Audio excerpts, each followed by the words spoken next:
Hi everyone, I'm Claire Saffitz. Welcome to my home kitchen. Today I'm making a dish that I really love, classic French, makes me think of culinary school. It's Pommes Anna, and I'm making it with potatoes that I dug not even 1 hour ago from my garden, which I'm so excited. I have some homegrown garlic, homegrown rosemary, and it's a very, very simple but very special dish. Easy enough that you could kind of whip it up, but also so fancy looking, so perfect for entertaining.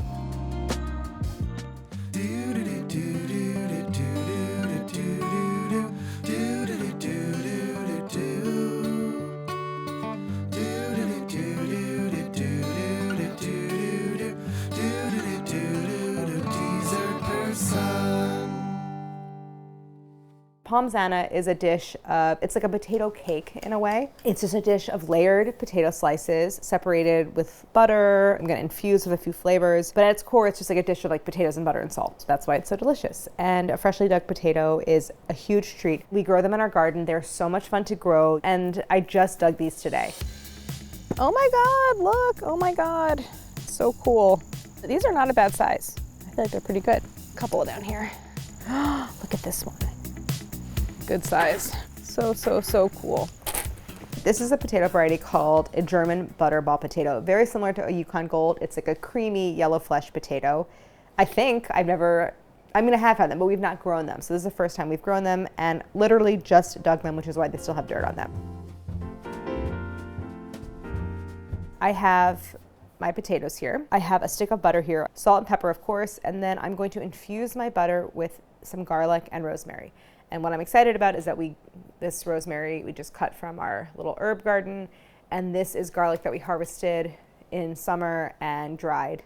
And so we're gonna use our garlic. You'll need a small saucepan for infusing the butter, and then some kind of nonstick skillet for assembling the Pommes Anna. I'm using the Made in Ceramic Clad nonstick. If you have like a really tried and true, well-used, well-cared for cast iron that's kind of naturally nonstick, that's fine too, because we're gonna turn out the cake. It's gonna get unmolded. So you just be thinking about that. Then I have a mandolin. I do feel like this is necessary because it is a dish of thinly sliced potatoes, and it's just a real pain to do it by hand, and they're never gonna be even. But this is gonna make it quick and easy and consistent. The first step, I'm going to infuse my butter. And while that's infusing, I'm gonna wash my potatoes. I'm not gonna brown the butter. For once in a video, I'm not gonna brown the butter. This is a really fun dish. You could assemble it in advance. We literally just picked this rosemary, so I'm gonna give it a quick rinse, and I'm just gonna do this one big sprig. Throw that in, and now we're gonna add some garlic. This is hard neck garlic, so this is the kind of garlic that makes scapes. It does make it really hard. You can't like braid it in that like cool, like vampire-y, like garlic bundle thing, but I like scapes, so we planted this kind. I am gonna give them a nice, like deep smash. Garlic smells so good. I'm not gonna like boil this butter particularly vigorously, but I just wanna bring it up to kind of a little bit of a simmer. I'm not gonna season it with salt and pepper because I'm gonna salt and pepper all of the layers of potatoes. So I have my butter over low heat. Oh, it smells so good already. And while that is kind of warming and everything's mingling, I'm going to rinse my potatoes and get that dirt off. With freshly dug potatoes, you want to leave the dirt on to cure them. Curing them, putting them in like a cold, dark place like a root cellar. The skins kind of like harden and thicken, and then they're like can stay in cold storage for a long time. But freshly dug potatoes, if you wash them, then you want to use them right away. I'm gonna peel my potatoes, and I have my mandolin here. What's nice about these German butterballs is they're all kind of the same size. Like last year when we grew different varieties, and we got like some really big ones, some really tiny ones. They all kind of came out like this size, the size of like somewhere between a golf ball and a baseball. So I'm gonna peel. The skins are just like a little mottled, and some of it's a little tough. If they were kind of tender and thin all the way around, I could probably just get away with not peeling them at all. I'm gonna do something I don't really do, which is like go one at a time. It's more efficient to peel everything, slice everything, and like layer everything, but I don't wanna have to soak these potatoes in water, which is what you do to prevent browning.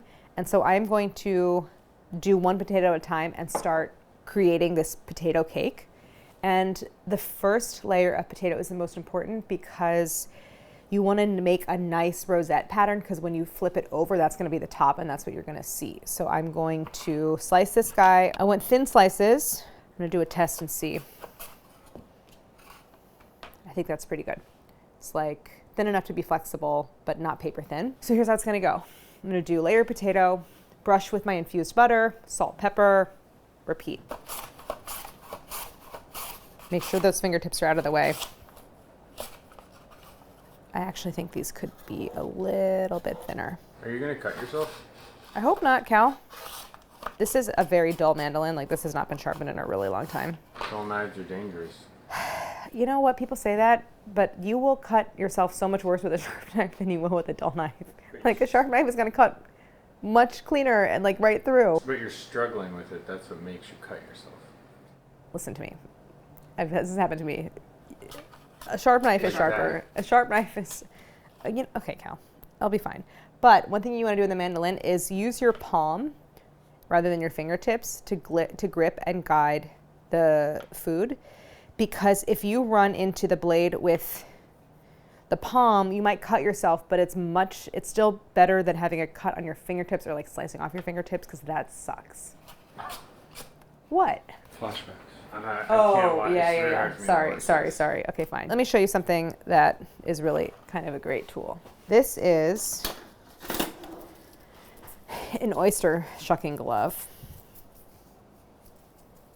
It's like a little chainmail glove. Does that make you feel better?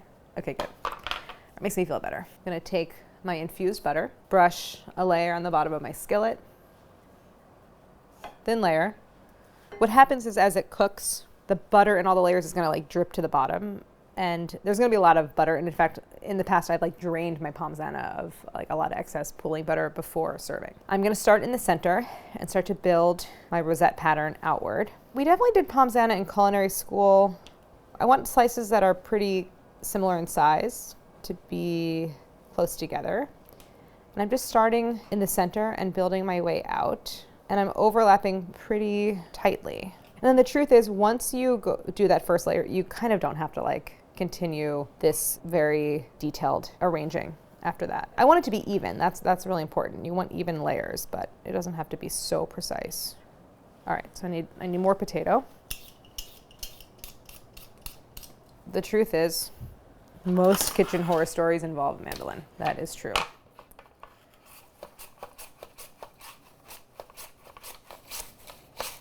Mandolin, or do you know what the other one is?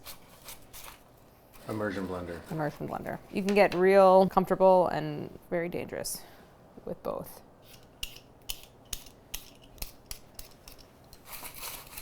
So I have my first layer, my very carefully arranged layer of potato. I'm gonna drizzle some butter over top. We haven't seasoned anything, so I wanna do salt and pepper.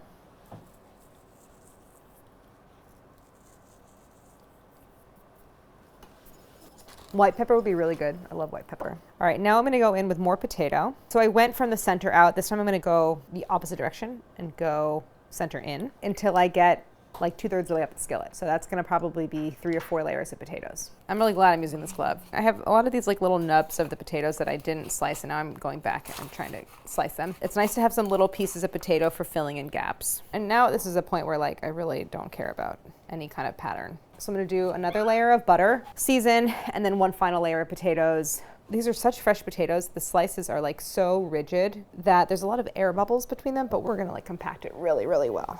So I have 5 layers of potato. Now it looks very tall, but of course as it cooks and the potatoes soften, everything's gonna collapse down, and we're gonna weight it so that it all compresses together. And the whole point is that I didn't rinse the slices, I didn't soak them in water, and the natural starches are gonna make everything kind of like adhere together. So I'm gonna do a final layer of butter and seasoning, and I've used almost all the butter so far. Now if you wanted to, you could take the garlic cloves and like tuck them in between the slices. I might take a few of the sprigs, like a few of the leaves from the rosemary, and do that. Just give it a little drizzle. I'll just use all the butter.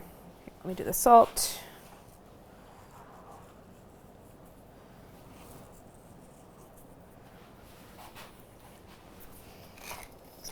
Take a couple little rosemary sprigs. So I'm done with my saucepan and my cutting board. I'm gonna get my skillet onto my burner over medium. We are going to basically kind of like start to fry the potato slices in here, and that bottom layer is gonna brown. And then we're gonna cover it and get everything in the oven. And what happens in the oven is everything bakes and the potatoes in the center and on the top like get soft, and we're gonna compress it. And basically when we turn it out, it's gonna be this like crispy on the outside, soft, spoonable on the inside pancake. So I turned the heat up to high because on medium high it wasn't doing too much, but when I peek beneath the potatoes on the bottom, I can see that they're getting golden brown. I don't want to go too dark at this stage because they will continue to take on color in the oven. And my oven is on 375. As everything started to like heat through, the potatoes started to release some steam and that softened them, so they've kind of collapsed and settled. And I have this really nice cake that when I go like this, the whole thing kind of moves together. If you are using a non-stick skillet, make sure that it is oven safe. So here's what I want to do. I'm going to cover it with my foil. I'm going to weight it down. So I grabbed my Dutch oven. I don't even really need the lid. It's plenty heavy on its own. And I am going to get this in the oven. We're going to bake it until the potatoes are just soft and creamy all the way through. And it depends on how long it goes on the stove first, but that'll take maybe 20 to 30 minutes, 375. And just careful that you don't tip the skillet and possibly like have hot flowing butter like drip all over the place. Did I put it on top of a sheet pan? No, I did not. 30 minutes or so in the oven. I just checked it. What I did was I pulled the Dutch oven off the top and I just stuck a cake tester. You could use like a skewer or a toothpick into the center, and the potatoes were tender. So I'm gonna pull it out, it's done. I did have a little bit of dripping butter, like a little bit of smoke, not too bad. So generally, I think probably a good idea to put it on a sheet tray or put like at least a layer of foil underneath. Be really careful. Anytime you have a skillet in the oven, it's so easy to grab the handle and forget that it's hot. So I always put a little towel over it. All right, let's take a look. It's like this beautiful flat pancake. When I go like this, the whole thing moves around. So we have to let this cool. I don't want to turn it out so incredibly hot because the starches need a chance to set. And I definitely don't want any like burning hot butter like dripping out of the skillet, but maybe just 10 minutes or so and we'll come back and turn it out and cut it, and it'll be beautiful and delicious.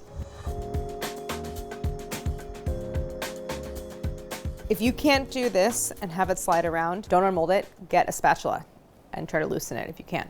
I'm gonna get my platter down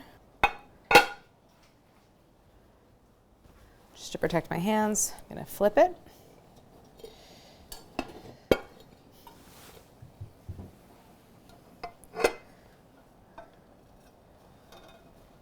Oh wow. So beautiful. I probably could have put a little more butter down on the bottom so that it kind of fried, because it kind of dried out a little bit. So I have a little serrated knife to help get through this top layer. Anytime you have a thing to cut that with like a hard outside and soft interior, like a loaf of bread, you want to use a serrated knife. I like the dark. Do you hear how crunchy that is? I like the patches of dark. I think maybe people who don't appreciate something as well cooked as I do might be like, it's burned. I disagree. All right, you could definitely finish this with like a little fresh herbs, chives, whatever. I don't really feel like it needs an accompaniment as far as serving, but it is a great side dish. So many layers, yum. I think a shared format like this is really nice, but it is super cute when you give someone like their own little individual Pommes Anna. You can make it like in a little ramekin or something. The inside you can see is like so soft and creamy.